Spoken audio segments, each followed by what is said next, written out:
human life in danger. The unit is in perfect condition. What is this? I've never seen this before. This is an altered unit without an owner. I'm tracking down some alterations performed on 2 units. A machine altering itself is a very complex concept. You know what happens once that is altered? 2 of them try to alter a 3rd one. Then the miracle dissipates, the epidemic begins. Hi, welcome once again to another episode of Fakul, where this week we're back to familiar territory. Yes, after last week's Bell, this week we are back to Reviewing El Cheapo. El Cheapo science fiction, Obscure science fiction movies which no one has heard about. Yes. Yeah. So this week is a movie called Automata, Yes. starring Antonio Banderas, Dylan McDermott, some chick by the name of Bridget Sorensen, and Melanie Griffith. The whole story revolves around the allegation or the discovery by a police officer of a robot which he found in the slums, which he saw was repairing himself. Yes. Please, sir. Please, sir.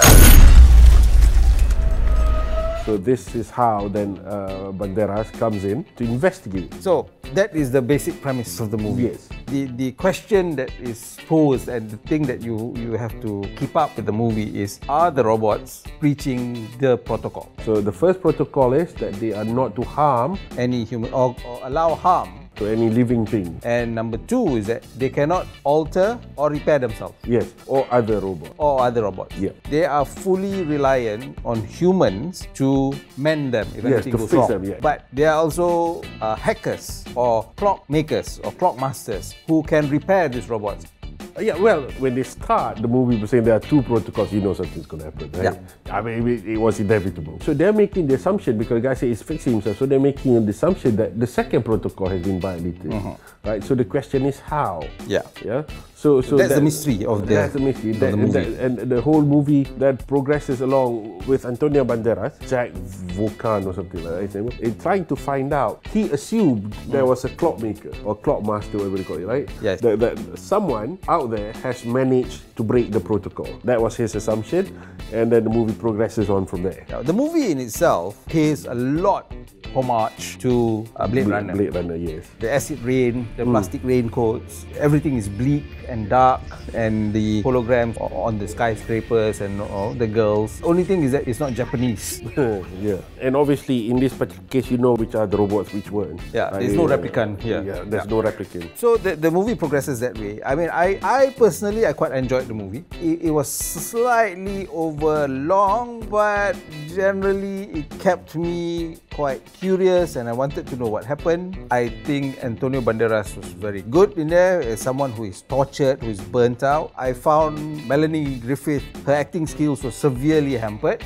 She had difficulty talking because of the Botox on her face. Having said that, she did look generally quite good for someone of her age. But I thought the ending was alright, but I think they could have done it better. But generally, I quite enjoyed it. Right. I thought it was rubbish. For me, Bandera was a bit too overwrought.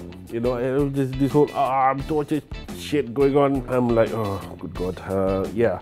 And then I felt that there's certain plot twist or plot turn that just simply did not make sense. That was just put in order to sort of move the story along. It started off okay, yeah. You know, the bleak, Blade Runner-ish was still. And the opening credits, I love the opening credits. Yeah, with the robot there, and it all looked like sort of, you know, very old school. It was very Godzilla. Godzilla did the same thing. Yes, the yes. movie was moved along by the opening credits. Yes, Yeah. so So I love quite the good. opening. Yeah. So I thought, okay, this is great. But as we moved along, as we progressed, and then as we moved into the third act, I guess, and then I goes, oh shit, man, this is crap. I mean, it did evoke such negative sentiments when I was watching it. I thought the movie could have done with 15 minutes less running time. It did move along quite well, and I quite liked the depressing and the Antonio Banderas doing his I'm burnt out, I'm gonna kill myself, and Kind of shit, yeah. it worked for me. Also, it could be because I'm suffering from singularity fatigue.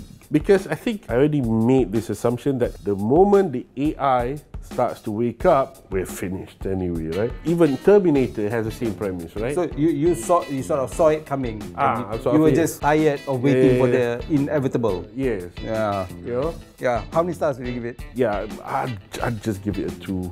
I'll give it a 3. I think I enjoyed it a bit better than you did, and I would recommend it for someone who has got sort of 100 minutes of time to watch some robotic science fiction based movie. Having said that, I think we have reviewed quite a number of robot based science fiction movies thus far, and Or cyborgs, or whatever not. And to think about, there's another big one coming next year, Ex Machina, yes. with Oscar Isaacs in that. But hot robot though. That one is a hot robot. Hot robot. So, It's okay. Okay. Okay. You're just a machine. Just a machine? That's like saying that you're just a myth.